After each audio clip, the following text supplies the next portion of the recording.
Assalamualaikum warahmatullahi wabarakatuh. Alhamdulillahirrabbilalamin. Wabihi nasta'in ala muddin yawadin. Wassalatu wassalamu ala asrofil anbiya wal mursalin wa ala alihi wa sahbihi wa man tabi'ahum bi ihsan ila yaumiddin. Amma ba'd. Sahabat-sahabat muslimin semuanya yang kami hormati, semoga sahabat semuanya dalam keadaan sehat walafiat, menjalankan puasa dengan keadaan yang fit, menjalani puasa dalam keadaan yang maksimal sehingga mencapai pahala dan ridho dari Yang Maha Kuasa dengan maksimal pula. Tema kali ini dalam kegiatan semarak seputar masalah Ramadan kita, akan kita angkat tema terkait dengan bagaimana saat kita berada di majelis. Nah, karena kita sering mengikuti kegiatan-kegiatan keagamaan seperti mengaji, thalabul ilmi, bersekolah dan sebagainya. Nah, ini bagaimana sih utamanya, bagaimana sih caranya, kita masuk dari mana, kemudian apa yang perlu kita lakukan. Nah, ini sangat penting kita pelajari. Maka dalam hal ini kita sudah kedatangan Ustadz muda, yang mana Ustadz sangat viral ini, yang ganteng, orangnya putih, ya, cakep banget. Ini sangat viral. Nah, ini perlu kita ini ya, ikuti nanti apa yang beliau sampaikan. Kami persilahkan pada Ustadz Mustaqim untuk memperkenalkan diri dan menjelaskan terkait dengan bagaimana keutamaan kita dalam mengikuti majelis yang ada. Kami persilahkan. Assalamualaikum. Assalamualaikum warahmatullahi wabarakatuh. Kaum muslimin yang beriman, dimanapun Anda berada, di sini akan menerangkan keutamaan hadir dalam suatu majelis ini.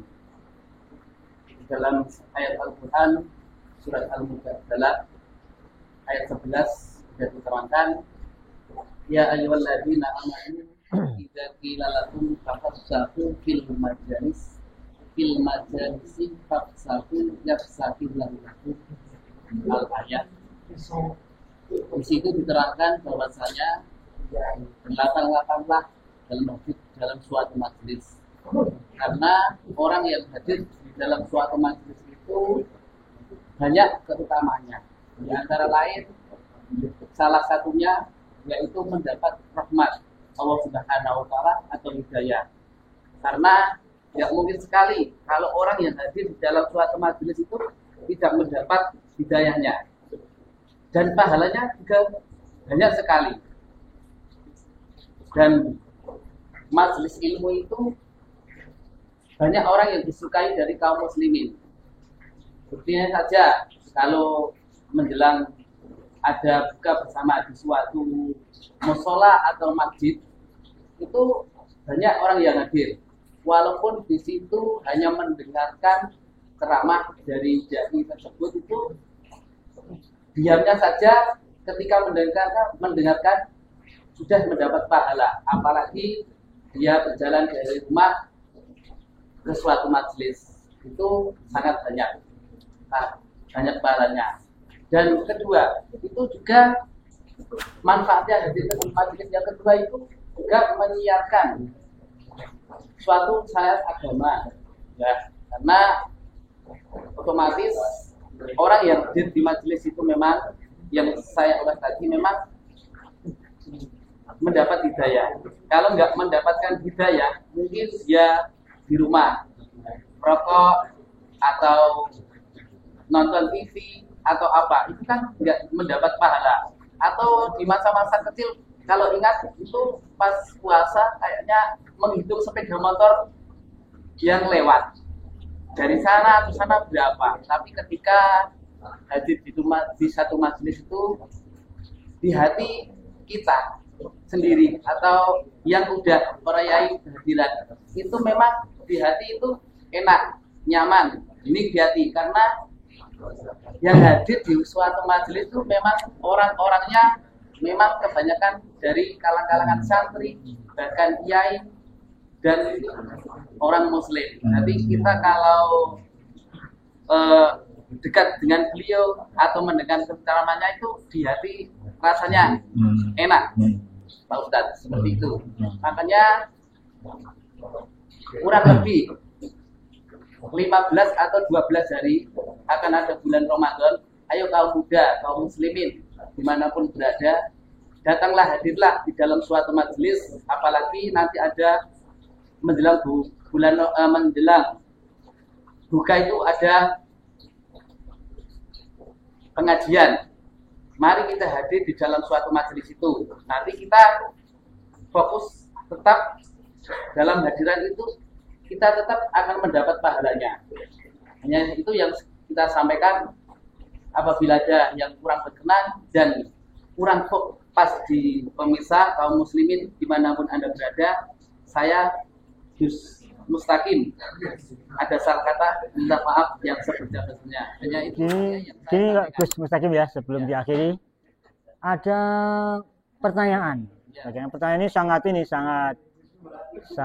banyak di kalangan kaum muda yang mempertanyakan terkait dengan apa sih atau apa keutamaannya kita menghadiri majelis ilmu.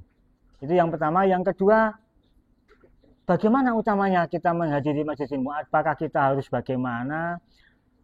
Apakah wudhu dulu atau niat dulu atau bagaimana? Ini kan perlu juga. Karena kita setiap menghadiri kebaikan itu kan harus ada niat. Nah ini kalau di majelis ini bagaimana? Kemudian bagi orang-orang yang kaum abangan ini, tentunya kan kita tahu, kaum abangnya tahu kalau datang ke tempat majelis itu kan ewoh pekewuh gitu ya, istilah orang Jawa ewoh pekewuh. Nah, ini bagaimana mensikapi hal itu? Nah ini mensikapi hal seperti itu bagaimana? Gitu.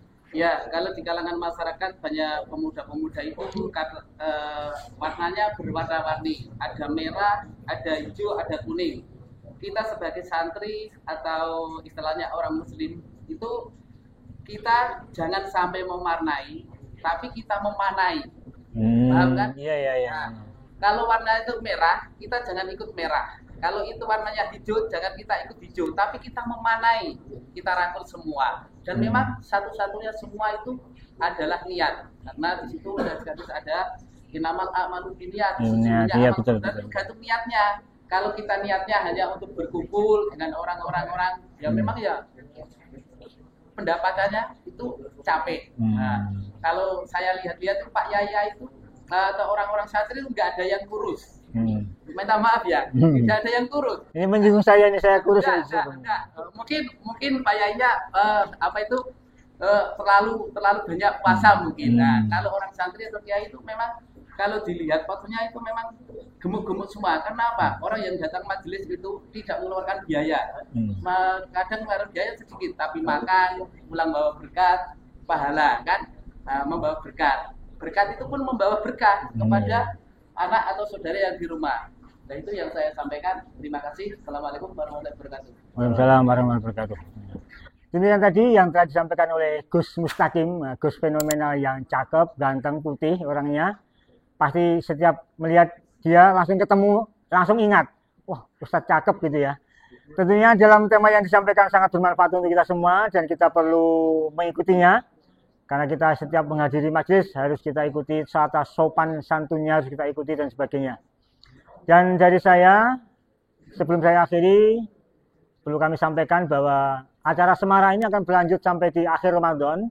Dan kami mengharap kepada semua sahabat-sahabat muslimin untuk selalu mengikutinya di Semara ini. Dan jangan lupa subscribe, like, dan share. Nah itu sangat membantu kami. Dan itu gratis, nggak bayar. Kami persilakan kaum muslimin untuk melakukan hal itu. Dan dari saya, wassalamualaikum warahmatullahi wabarakatuh.